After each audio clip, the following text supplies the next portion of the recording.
Ini aku, dan ini mamaku. Cantik kan? Tapi bawel. Dek, kamu kapan nikah sih? Belum lagi kakakku sama istrinya. Sejak mereka buka toko online, rumah jadi penuh banget. Tapi walaupun begitu, dengan perbedaan apapun, mereka tetap keluargaku. Dan keluarga ini adalah ide Tuhan. Seperti yang kita tahu bahwa sepanjang bulan Februari ini tema yang kita bahas adalah tentang keluarga. Ya, tema kita adalah family comes first. Keluarga itu harus menjadi prioritas utama, tentunya sesudah Tuhan. Saya selalu menekankan tidak ada gunanya kita menjadi pengusaha yang sukses, tapi keluarga kita berantakan. Tidak ada gunanya saudara jadi eksekutif yang hebat, mencapai puncak karir saudara, tapi keluarga kita hancur, nggak ada gunanya. Yang sangat penting adalah kita harus membangun keluarga kita sukses dan bahagia. Dan untuk membangun keluarga yang sukses dan bahagia, 2 minggu yang lalu saya sudah menyampaikan prinsip-prinsip firman Tuhan. Bagaimana keluarga itu tidak boleh saling menuntut. Suami nuntut, istri nuntut, berantem saudara. Tapi suami memenuhi kebutuhan istri, istri memenuhi kebutuhan suami. Suami paling perlu dihormati, direspek oleh istrinya. Dan istri paling penting adalah dicintai oleh suaminya. Dan kalau kita melakukannya, pasti keluarga kita akan jauh lebih baik. Nah, hari ini saudara-saudara, saya akan menyampaikan satu tema yang mungkin jarang dibahas secara khusus. Ya, tentang hubungan bapak dan anak. Tapi saya pikir ini sesuatu yang penting dan perlu kita belajar sama-sama. Dan judul firman Tuhan pada siang ini adalah Father and Son, bapak dan anak. Kita penting membahas tentang hal ini karena seringkali hubungan bapak dan anak itu tidak terlalu baik. Walaupun mungkin gak berantem, tapi gak gitu dekat hubungan bapak dan anak. Itu sebabnya saya ingin mengangkat tema ini karena saya percaya Tuhan rindu hubungan bapak dan anak itu baik, hangat, dekat, dan kalau ada masalah bisa dipulihkan. Mungkin saudara bertanya, kenapa sih Pak hubungan bapak dan anak begitu penting dalam keluarga?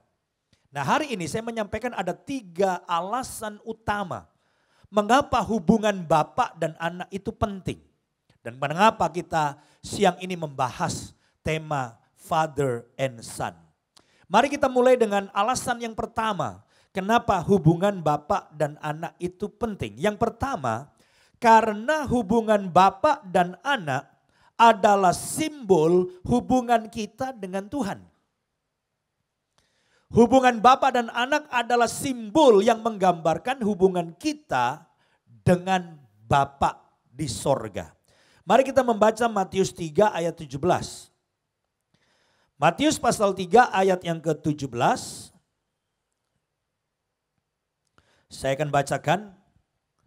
Lalu terdengarlah suara dari sorga yang mengatakan, inilah anakku yang kukasihi, kepadanyalah aku berkenan. Kalau saudara membaca Alkitab, saudara pasti tahu bahwa ini peristiwanya kapan saudara? Pada waktu Yesus baru saja dibaptis. Pada waktu Yesus keluar dari air, saudara-saudara, di situ ada suara dari langit, suara dari sorga, suara Bapa dari sorga berkata, inilah anakku yang kukasihi, yaitu Yesus. Saudara mungkin berkata, kan itu untuk Yesus. Yesus memang anak Allah, betul.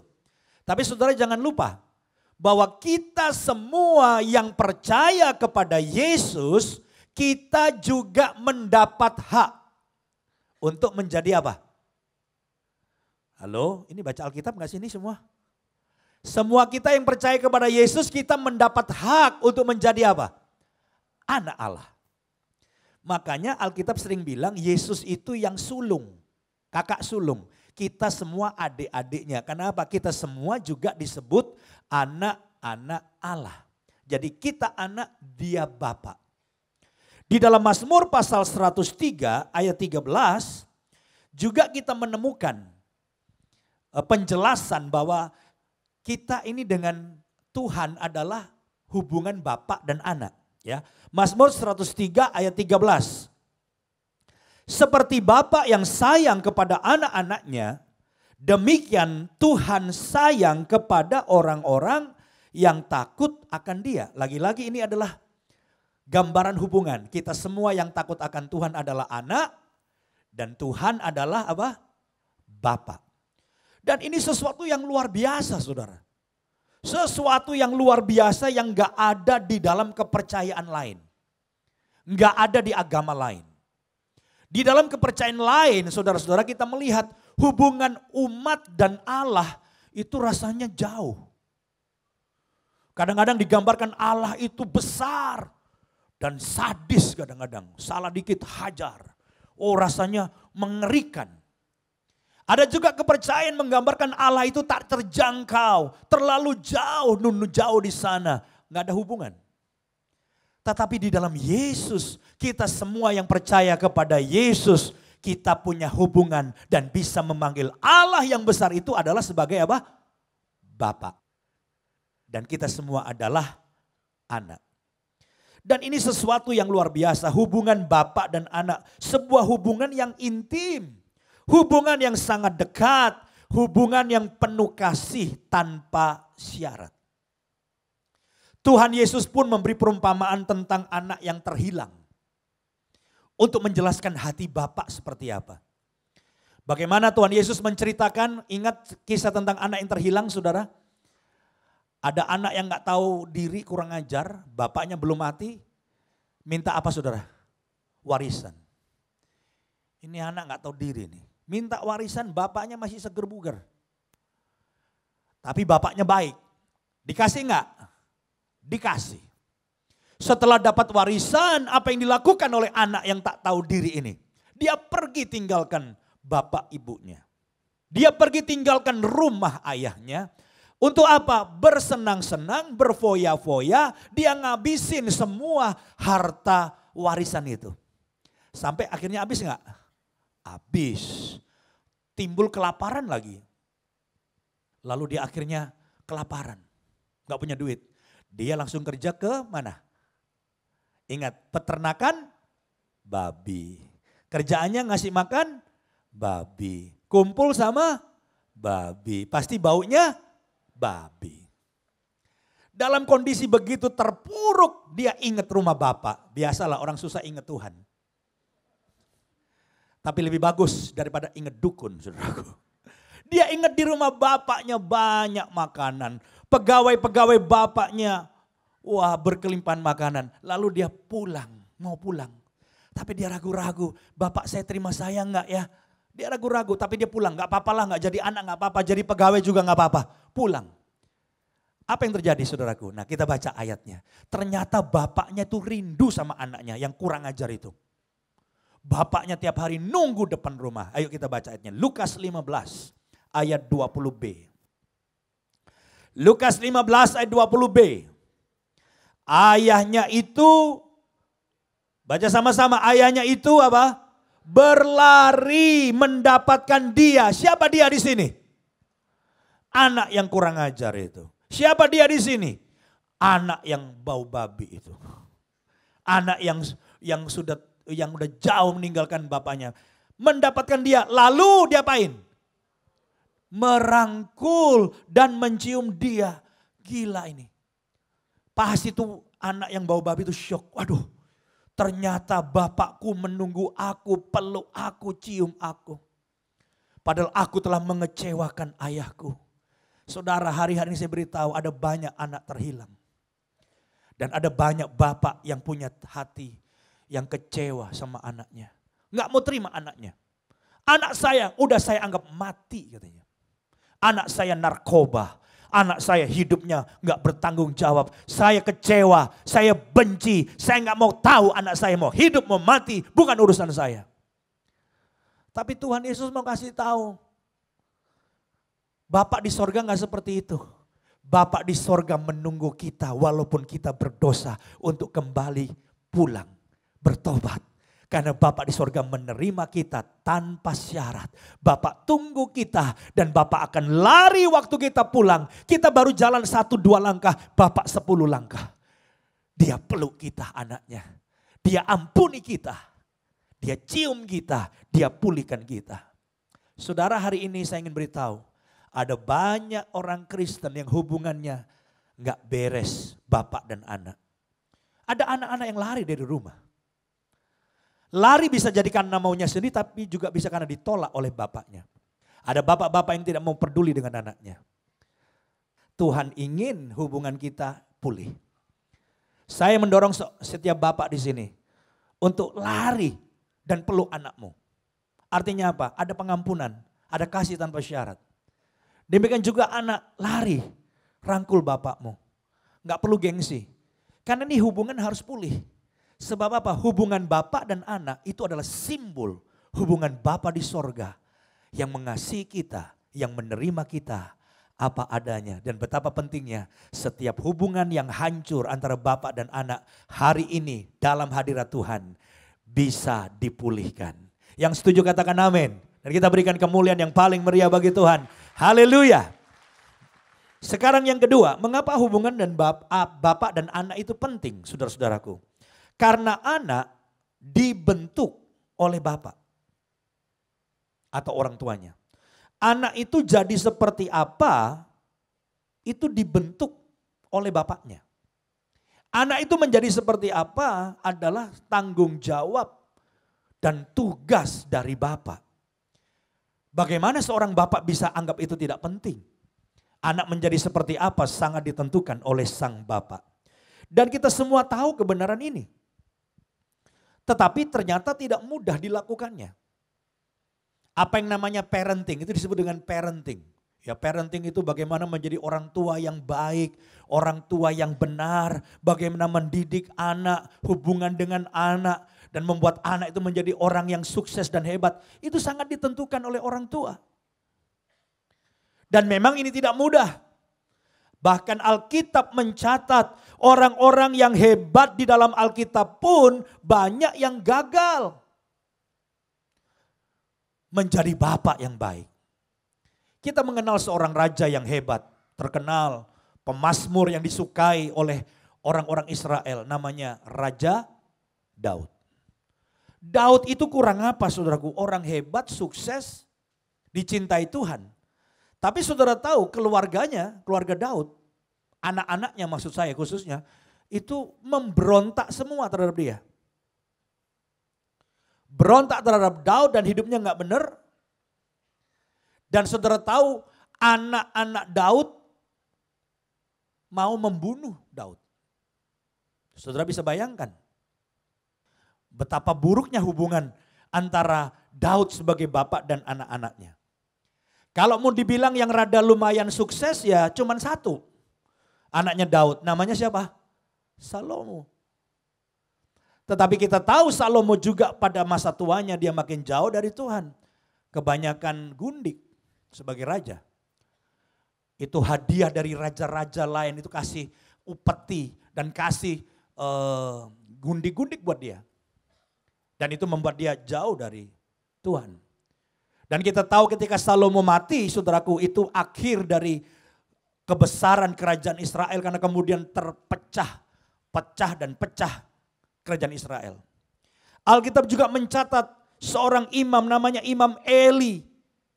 Imam Eli ini juga gagal dalam mendidik anaknya yang bernama Hofni dan Pinehas. Saudara tahu Hofni dan Pinehas menjadi anak yang tidak takut akan Tuhan. Yang kalau orang Israel membawa korban-korban kepada Tuhan, maka korban kepada Tuhan itu diambilin sama Hofni dan Pinehas untuk kepentingan dia. Kita juga mengenal seorang nabi yang hebat namanya Nabi Samuel. Samuel pun gagal mendidik anaknya yang justru terlibat korupsi. Jadi ini memang tidak mudah. Tapi ini tidak bisa menjadi alasan buat kita dan kemudian berkata, ya saya kalau gitu boleh juga dong gagal. Ini orang-orang juga banyak yang gagal, tidak bisa begitu. Kita belajar dari kegagalan-kegagalan yang ditulis dalam Alkitab supaya kita menjadi bapak yang sukses. Kok semua diam? Amin. Yang belum kawin pun kan akan jadi bapak nanti. Jangan bilang ini khotbah bukan buat gua.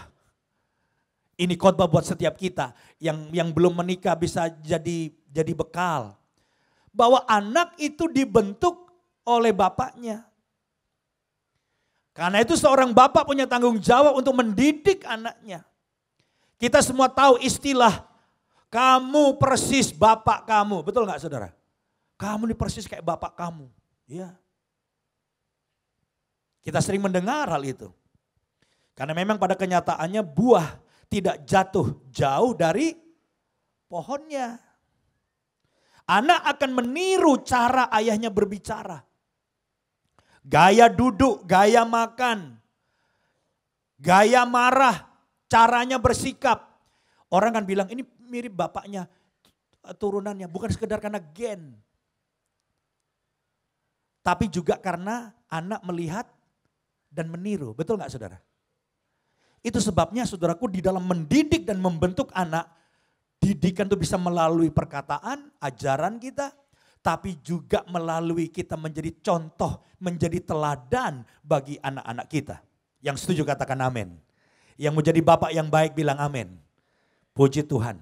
Nah di dalam 2 Samuel pasal 7 kalau kita lihat ayat 14 sampai 15. Perhatikan. Aku akan menjadi bapaknya. Ini kata Tuhan ini. Aku akan jadi bapaknya. Dan ia akan menjadi anakku. Apabila ia melakukan kesalahan, baca sama-sama, maka aku akan apa? Menghukum dia dengan rotan yang dipakai orang dan dengan pukulan yang diberikan anak-anak manusia. Jadi Tuhan mau kasih tahu, aku sebagai bapak, kalau anakku salah, aku mendisiplin, menghukum. Tapi gak hanya terus menghukum. Nanti seperti saya kan pernah cerita 2 minggu yang lalu. Saya pernah sakit hati sama bapak saya. Dihajar, tapi gak pernah dipuji. Tapi puji Tuhan, saya sudah dimerdekakan sebelum ayah saya meninggal. Saya juga orang yang sangat mengagumi ayah saya. Tapi kalau kita mendisiplin dengan keras, memukul, keseringan, anak-anak bisa terluka. Makanya dikatakan ayat 15, tetapi kasih setiaku tidak akan hilang daripadanya. Jadi harus seimbang. Antara kita mendisiplin, menghajar anak kita, tapi juga merangkul. Kasih setiaku tidak akan hilang daripadanya. Dan seterusnya, seperti yang kuhilangkan daripada Saul yang telah kujauhkan dari hadapanmu. Ini kisah penjelasan lain. Jadi intinya harus ada keseimbangan saudara. Antara kita mendisiplin, antara kita merangkul anak kita. Nah yang salah dari Daud, saya pernah membaca satu kalimat saudaraku di Alkitab, saya nggak catat di sini. Kenapa Daud itu gagal dalam mendidik anaknya? Karena disebutkan seumur hidupnya Daud tidak pernah memarahi anaknya. Jadi kalau saudara sebagai orang tua nggak pernah mendisiplin anak, nggak pernah marahin anak, anak salah, bagus nak, anak nyolong teruskan bakatmu nak. Ya rusak saudara-saudara. Kita harus mendidik anak kita, mendisiplin tapi bisa merangkul juga. Dan apa yang kita didik anak kita, Amsal 22 ayat 6, perhatikan. Dikatakan saudaraku, didiklah orang muda menurut jalan yang patut baginya, maka pada masa tuanya pun ia tidak akan menyimpang daripada jalan itu. Jadi seorang bapak hubungannya harus dekat sama anaknya, punya waktu sama anaknya, mendisiplin anaknya. Karena kalau kita mendidik anak kita sejak kecil, dewasanya dia akan mengikuti jalan itu. Tapi kalau anak kecil dibiarin terus, umur 15-20 baru sadar. Maaf ya saudara ya, didik anak umur 20 telat. 15 tahun telat. Paling bagus sejak kecil, 0-5 tahun. Wah ini usia emas. Dibentuk anak kita. Tapi juga dengan teladan. Jadi mendidik anak itu bukan hanya mendisiplin atau lewat omongan, tapi teladan karena dia niru. Anak itu meniru. Kalau anak kecil lihat tiap pagi papinya doa berlutut di kamar, dia punya potensi akan suka doa. Amin saudara. Tapi kalau anak saudara sejak kecil lihat saudara mabuk-mabukan terus jalannya miring-miring sambil bawa botol, anak saudara punya potensi besar juga jadi pemabuk. Kita sering kali bilang sama anak kita, jangan ngerokok, jangan ngerokok. Tapi papinya di depan anaknya korban bakaran terus. Iya kan? Korban pagi dan petang saudaraku. Nah itu niru. Jadi bagaimana kita bersikap itu bisa menjadi teladan bagi anak kita. Saya dorong orang tua berikan contoh teladan yang baik. Karena itu membentuk anak kita. Jadi intinya anak-anak itu peniru yang hebat. Jadi kalau kita sebagai orang tua mau mendidik anak, yang sangat bagus adalah lewat perbuatan. Dan zaman sekarang dalam teori kepemimpinan, leadership yang banyak kelas-kelas di saat ini, zaman ini, kepemimpinan juga beda sama dulu.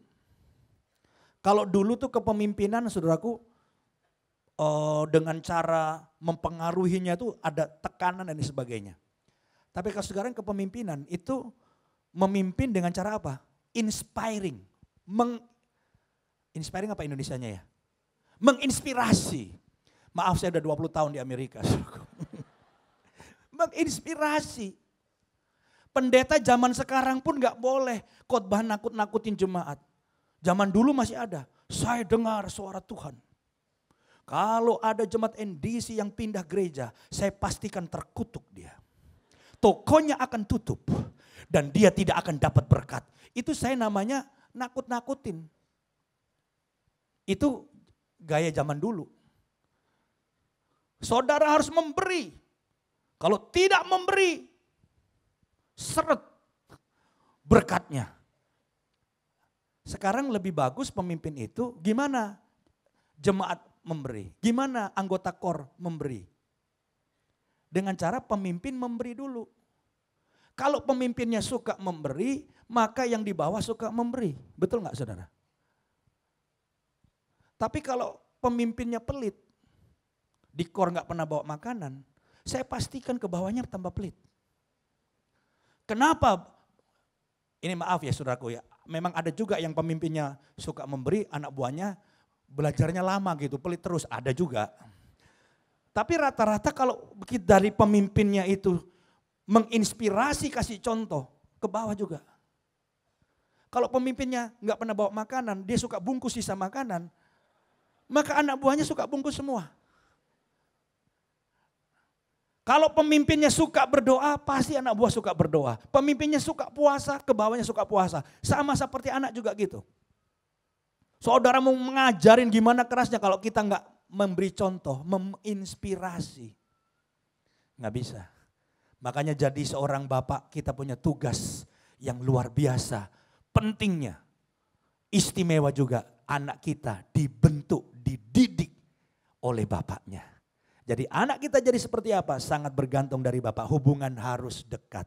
Yang setuju katakan amin. Dan berikan kemuliaan bagi Tuhan. Haleluya.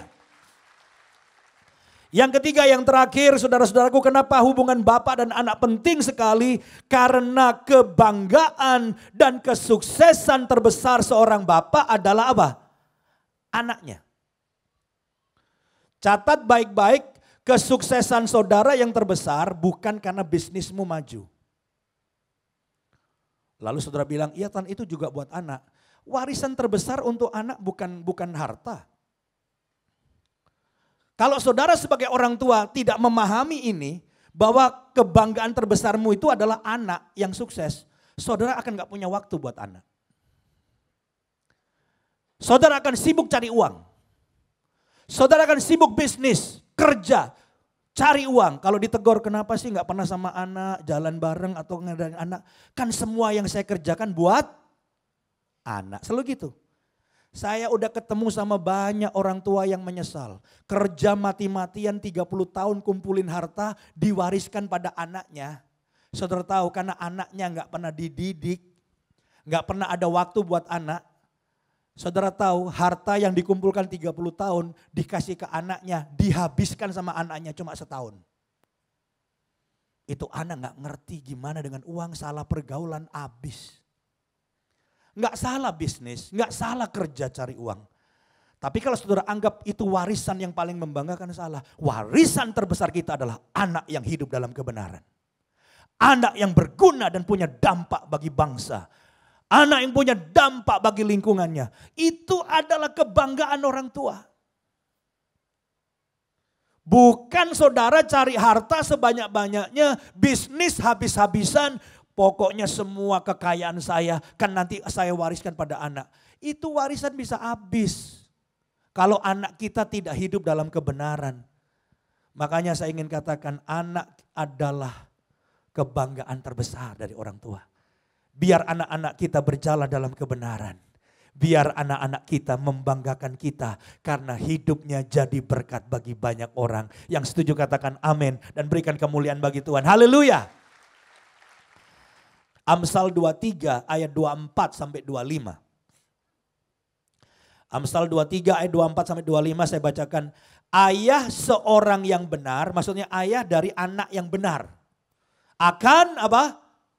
Bersorak-sorak. Kalau anakmu anak yang benar, ayahnya bersorak-sorak. Terus yang memperanakkan orang-orang yang bijak akan bersuka cita karena dia. Kalau anakmu bijak, orang tua akan bersuka cita. Biarlah ayahmu dan ibumu bersuka cita. Biarlah beria-ria dia yang melahirkan engkau. Jadi hari ini bapak-bapak fokus tanamkan nilai-nilai sama anak. Jangan cari uang mati-matian. Yang penting saya kasih warisan harta banyak, bisnis banyak. Tapi kalau anak kita tidak hidup dalam kebenaran, gak ada guna. Kebanggaan terbesar seorang bapak. Karena anaknya punya karakter dan hidup dalam kebenaran. Saya pastikan mungkin warisan gak banyak harta benda. Tapi anakmu akan survive. Anakmu akan dicintai. Anakmu akan berpengaruh. Anakmu akan jadi berkat bagi dunia ini. Tapi walaupun begitu, dengan perbedaan apapun, mereka tetap keluargaku. Dan keluarga ini adalah ide Tuhan.